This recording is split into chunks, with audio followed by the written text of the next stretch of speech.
Hey everyone, welcome back to Hyper's Mods. Today we're diving into loops in Unreal Engine 5 Blueprint. We'll cover all the default loops that Unreal Engine 5 provides us, and even take a look at a few custom loops I've built over the years from my own experience. By the end of this video, you'll have a solid understanding of how and when to use loop effectively. Plus, we'll go over some of the most common mistakes I've seen developers make, and how to avoid them. As you can see here, I've set up a custom actor. I've set up begin play with enable input from the player controller. I've commented each of these nodes. These are the default nodes that we'll be covering in the video. The way to get the for each loop is hold F and click. It'll appear wherever you click. Many of these you just have to right click and type in the name outlined here on each of these comments. There are two nodes here that are only 5.6 and above, which is Unreal 5.6 and above. That is the for each loop for maps and the for each loop for set. I'll be going over the for each loop, and it's very similar to that. It just uses the map or the set, and it does not have an output for the index. As well as these are the custom macros that I'll go over toward the end of the video. These are each with delay the correct way, batch delay, a reverse loop with the delay, and then a for each loop with a batch delay and a normal delay, in case you want to combine those. These are a little bit more niche. These are if you're going over to get all actors a class for all of your characters and you want to do a little bit more advanced things. It takes a little bit longer because the loop will run as fast as it can. And if your server is not ready to go through 30,000 actors at the same time, you want to slow that down quite a bit. And there is a right way and a wrong way to do this. I'll go over this more in the end of the video. For the for each loop, there's one input with an array input as well. It evaluates an array. There is a loop body output, the array element, which is a broken version of the array. So if you have an integer array input, which is just a list of numbers, it will give you the number of the array that it's at. So the number of the list that it's at. And the array index, we say each entry inside of an array is an index. So index 0 for our test array here, this is just booleans. Index 0 is technically our first one. That is the very first entry, and that is index 0. So that value is false. And if this were a number array, it would be index 0 would be a number. It would be either a whole number, negative or positive, and it would output the index that you see here. So as it goes down this list, it'll output the number that corresponds to the index as you go. And that's what that means. And when it's completed, it will fire whatever's connected to completed. Very similar for the for loops. The difference is that it doesn't use an array. This is a pseudo array. So your first index this is basically just an integer array. So you're saying the first index is 0 and the last one is whatever you say. You could put 5 here, and then you could put 10 in the last index, and it'll go 5, 6, 7, 8, 9, 10, and it'll stop at 10. So it'll just go 5 to 10. If you do 0 to 10, it'll go 0, 1, 2, 3, and so on until you reach 10. With the for each loop with a break, it does the exact same thing, but there's an input that's added compared to the for each loop. And if you call this break at any point while it's running, it will stop right then. And I have a few examples of these running as well. The only one that I don't show these examples. The while loop is kind of hard to show an example of just because it's so fast. While loop will continue looping as long as the condition is positive, is true. So we have one input. It evaluates a boolean. It has a loop body output and then a completed output. Very similar to the for each loop and the other loops. It has the body is while it's looping.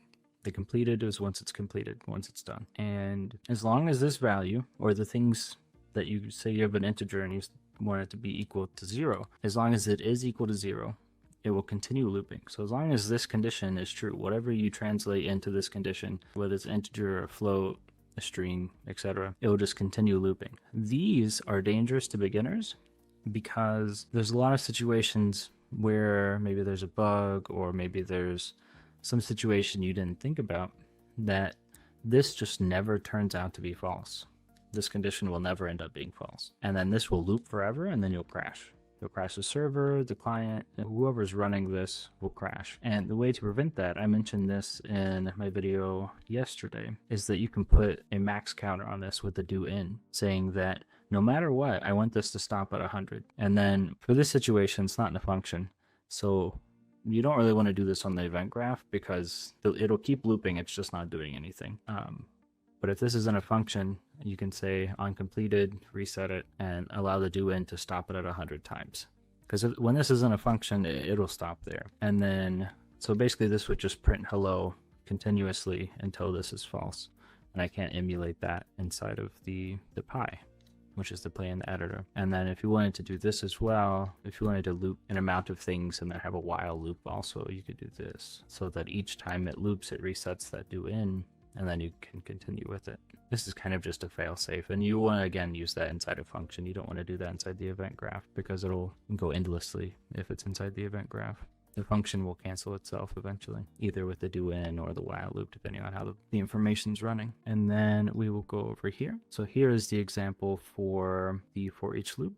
And then I have a common use for each loops inside functions. And so here, if I press 0, it will loop through my array 0 to 30 in order, and I have it set up to the values in this are alternating, so it's false, positive, and that's just so I can print out in different colors, make it a little bit easier to see. So we'll go ahead and start pi, and I will show you that. Of course, it popped up on my other screen here, and so if I hit 0, you see it went 0, 1, 2, 3, 4, 5, all the way up directly in order, and the last index is 30, but the actual index is 29. Like there's 30 entries, but the last index is 29 because it starts at 0. All arrays start at 0, and so if you get the length, it'll say 30 because there's 30 entries because you're counting from 0. So you always have to remember that as well. So if I click this array here, it says there's 30, but the last entry is 29 because we're also counting 0. And if we go into the function here, you'll see that we have a value defined, and if that's equal to our test array value, so we'll go through each of the values in the test array. I'll go over this first. The point of this is to find a value inside of our array and then output that value on the return of the function. So you would have your value, it could be a name, it could be a player's name, it could be their ID or some identifier that you know that player should have. It could be a team ID, team color, it could be anything, whatever your game entails. In this case, it's just a Boolean because I don't have anything. This is just a base dev kit, or not dev kit, a base Unreal Engine. I haven't added very much other than what I've done for this YouTube series. We'll input the value, and right now it's false, so we're looking for a false inside of our array. And in your case, this would be a structure of player data probably. And it will go through, it'll break it, and it'll say, is the equal to the value I'm looking for? If it is, then we're going to go ahead and return it.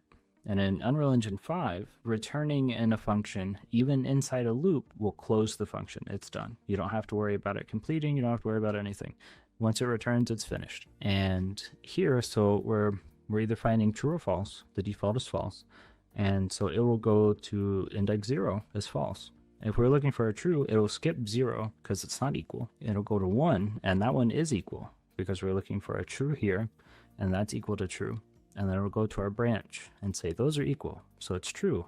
And we're going to return that output, and that output would be the index of whatever number. So that would be 1 in our case because our index 1, and I'm making sure that that's not less than 0 because less than 0 on an array means invalid, which is -1 is what I'm trying to filter out here. Because if we have -1 and we try to get that out of another array, or we try to find that later, -1's invalid. You'll never find that on an index. There's not a negative entry on any array. And so that way we can hook a branch to our had value and say, did we find it or didn't we find it? And it makes it a little bit easier to read going out. And if it completes, that means that this array never had any value from that we were looking for. And it finished without finding it. So it finished and this was never true. It never hit over here. So it went down here. And so we're going to output -1 and false because we know if it ever gets here that it's going to be false. We don't really care.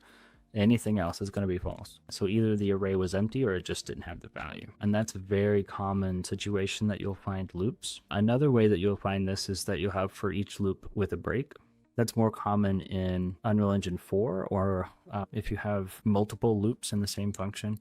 That gets a little bit more complicated. I'm not going to cover that in this video, but sometimes you'll have a break and then you'll validate whatever you found, and then you'll do something with that value.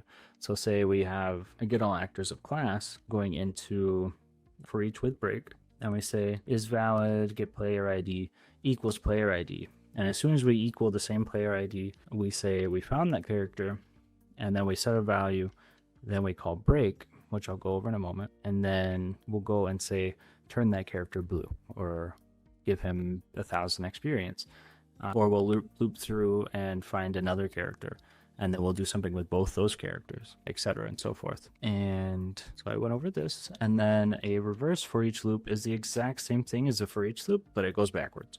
So it'll go 30 all the way down to 0. So this is hooked up to number 1. I'll showcase this here, number 1. So you see it starts at 29, 28, 27, 26, and it goes backwards all the way to 0. This is important to have because there's a couple of things that you should never do with a loop. And one of them, this is specific for a forward loop. You should never remove array entries while you're going through a forward loop, because you'll run into the issue where it will skip entries or it'll get stuck on one entry. I'll show you what that looks like here. This is another one. This one has 40 entries. They're all false. And we will print out every entry that it runs into at this point. So we're removing an entry every time we go through. And I will showcase this here. This is one. So as you can see here, there were 40 entries and it only printed 19 of them. That's because when you remove an entry, every single time you skip it, because you're starting at 0 and then you slide the entry down. So as you're counting up, you're also going down. So it causes some issues, especially if you're working on like items for like inventories. If you're searching through an inventory and then you remove an item halfway through and then you keep doing it, you're going to skip one of those items and it causes several issues. And then you also never want to add entries while you're going through a loop, because there's potential that it will just add them forever, which is not good. That will just cause a crash because you're infinite looping at that point. The way to fix that is go through a reverse loop, because if you start at the end and then you remove from the end, you'll never run into the issue of skipping because you started at the end, you didn't start at the beginning. So again, 40 entries. So we want to see 40 different prints when we do this. And there we go. So 0 to 39. And before we only saw 19, which is half. Well, we saw 20, but it went up to 19 because we counted 0. And so you always want to reverse loop. If you're removing an index at all, you want to reverse loop. You want to go through it backward. You never want to go through it forward and remove anything. And in neither case, you want to add anything. Even if you're reverse looping, don't add entries as you're going. You can use the function we went over up here. Say if you have a team and you want to add them to, say, a leaderboard or something, you want to look through that array of leaderboard information and you say it's not there. And then when you complete this, you add them at the end when you're not looping through it anymore. Because if you loop through it and you say, well, I haven't found them yet, when you're halfway through and then you add them, it's going to cause issues. Because I mean, they could be a later in the array, or so on. And then we will go through. We have the for each loop with break, and I have it set up to take the length of the array, divide by 2, and then it will break at that point. And then it will print what number it broke at. And there's 30 here, so it should break at about entry 15, because it divide by 2, 30 divided by 2 is 15. So we'll go ahead and do that, and I'll hit number 2 on my keyboard. So see at the top, it said we broke at entry 15, and that's what I designed it for. It will continue looping until you hit break, and it will break immediately at that point. And that's very useful for multi-loops. So if you have a loop to look for certain characters, and then you go into another loop, and you want to break this early, and you can't really exit the function early because it's all in the same function unless you want to make a bunch of different functions. This is good for finding the data and then going down to completed and then validating, continuing, and etc. And then we have this. So this is an issue that I see so many people do. This is insanely common for people to run into, is they'll try to put a delay inside the loop body. This is the incorrect way to do that. I'll show you how to do that in a moment with the custom macros that I made. So I have it printing out each of the indexes that we run into. This is the 40 entry, and this is only a 0.2 delay. This is a very small delay. It's not quite a tick. It's a couple of ticks, but it's about 1/10 of a second. It's pretty small. And we're going to print out every array index that we see, or that it runs into rather. Well, as you see, it only did index 39 because of how fast the loop goes through. And even if we set this to 0, which is as low as the delay goes, that's a tick. It'll delay it until the next tick. And there's actually a node for that as well, but this is the same thing. It still does 39 just because of how fast it is. So we're saying loop through all these entries, and we're going to delay a tick and then print whatever the value was. And it got to 39, which is the last entry. So that means that this ran through in less than a tick. And that makes pretty good sense. These are really, really good. They're really, really fast. So never put a delay inside of a loop, or well, after a loop. You can do it before. So if you want to loop an entire or delay an entire loop, you can do it before and then do the loop body. This is fine. Or even if you wanted to do down here uncompleted and you want to delay until after, maybe you want to replicate something or something, you can delay and make sure that the client gets the data, but you want to do it before or after. You never want to do it in the loop body. And there's some cases where you do need to do that. Like I said, if there's just a massive amount of information that you're trying to go through and you want to go through it pretty slow so that you don't crash the server or the client, etc. There's a correct way to do that, and this is not the correct. I'll show you that here in just a moment after we go over the for loop. So we have the for loop and the for loop with break. The for loop is, like I said, a pseudo array. So if you put in 0 and 50, it'll go through 0, 1, 2, all the way to 50. And that's pretty simple there. This way you don't have to have an array. You can just go through, do it this many times. And the for loop with the break, same thing. I have this one set up. I made this here so that I could have the same input for our last index and what I'm dividing, because you can't pull it out and do that. So I just made a literal integer so they would be the same number. And I'm not going to show these because you can pretty well guess what they do. You can see here that it's just a for loop without an array. That's the numbers. Actually, I'll go ahead and showcase it here. So number 4, number 3, number 4. We did 0 to 50. And I'll wait for that to go away. And then the next one is 0 to 100, but halfway through it will break. So at 50, it'll actually print pretty much the exact same thing. It broke at 50. Beautiful, beautiful. And then just to showcase this as well, if we set this to 23, and then we set this to 54, we'll showcase this as well. We go to 3. Oh, I've got to get my input. 3.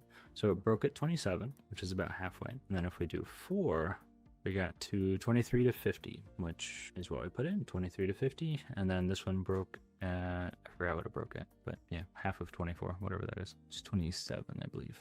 And I believe I've went over everything here. So here are the custom macros that I made. I have made these for many situations, and it's usually just to slow down information flow. Maybe if you're doing a get electors as a class on all your structures, all your creatures, all your characters, and you're just changing a lot of things at once, or you're looking at a lot of different information, and you just want to slow it down so that the players don't really see what's happening. They don't notice any like major interference. And if you're saving anything, like you're saving the world basically, you would definitely want to use something like this. So I have a for each with delay, and the delay duration is here. So it'll delay 0.2, which is a tenth of a second, for every index that it goes through. This is here. This is where what people think it should look like to do that. Which again, this is wrong. This won't work. Like, this is kind of the idea of what people think they should do for that. It doesn't respect that. What you have to do is you go to standard macros, or well, so here you can double click the for each and then go to your flow control and then go here and just control C and then go to your actor. And then you can control V here or into your own macro library. And now you have a copy of the for each loop. And then you can edit that. And all I did to make this was I added the delay here. So you hold D and you click, and that's how you get a delay. You go to the assign and you add a delay and then loop back to the branch. And if you want a configurable delay, you can drag the pin up here like that, and you can change the name. I'm gonna fix this one because there we go. And that's super easy. And that will delay again for the configurable amount. Currently it's set to 0.2, tenth of a second. For every entry. And this is, what is this, 30 entries? So we'll grab our input here for number 4, and I will showcase this. Pretty much what we've been looking at is just slower. Should take about that long. As you can see, it went much, much slower. Very smooth, very nice. And then this is a batch delay. And this one will do whatever your batch is. My current batch is 5 because our array is 30. It'll just batch delay a couple of times. I think 6 times total. And if the current array index is divisible by the batch delay, or a multiple of 5, so 5, 10, 15, 20, this is configurable again. So if I set it to 2, it'll go 2, 4, 6, 8, and etc. And 10, 10, 20, 30. And it will only do the delay when we're at that batch number. And the way this looks, this one's a little bit more math, but it's not bad. This is all the stuff that I added that's new. So we'll get a branch, we'll get a delay, and then we'll get an equal, and then just type in division, and you want the whole with remainder. And if our remainder is equal to 0, then we're going to go to our delay, and then we're going to loop back to this branch up here. If it's not equal to 0, we're going to loop that straight back, because it means it's not inside of our batch. And then we're going to put this back to the assign, just like the other one. And then both of these, actually not both of these, the divisor is going to be our local integer over here, our array index, and the top one is going to go up here. You would want to convert that to an integer, because if you do a decimal, there's not going to be an instance where you're going to have, well, I mean, you will, but it's kind of awkward. So you'll just do int to float, so integer to float. And then you would drag this over here. You could even round it if you really wanted to. And I will showcase that. All right, so it's set to 5 with a 2-second delay. So on 5, 10, 15, 20, etc., it will delay for 2 seconds. When I hit 4, as you can see, it's doing exactly that, 15 and 20. And the other numbers are pretty much instant because there's no delay on those. And the reverse is just this, but backwards. And for the batch delay with delay, it's just these two combined, and which you would have a longer delay on for each batch. So if I did 5 and then 2, I forgot to type 5, and then you did, let's say, the 0.2 here. So for every single entry that's not divisible by 5, we're going to delay for 1/10 of a second. And if it is divisible by 5, we're going to delay for 2 seconds. So on 0, 5, and 10, we're going to delay 2 seconds. On 1, 2, 3, 4, we're going to delay for 1/10 of a second. And this is a little bit more niche. I've never really ran into the situation that I've absolutely needed this, other than just for convenience. I have used both of these a handful of times, but mixing them together, you usually don't really need to do that. You usually just do one or the other. And these have to go on the event graph because they have a delay in them. Otherwise, you will kind of want to keep all of your for each loops inside of functions, because again, they're stored in memory. So all these arrays and outputs, all these array pins will just be stored in memory forever, as long as the actor exists, in which you want to do that as little as possible, because arrays are a lot of information. So hopefully you have a much better understanding of how and when to use loop, and I hope you have a fantastic day. Thank you for watching.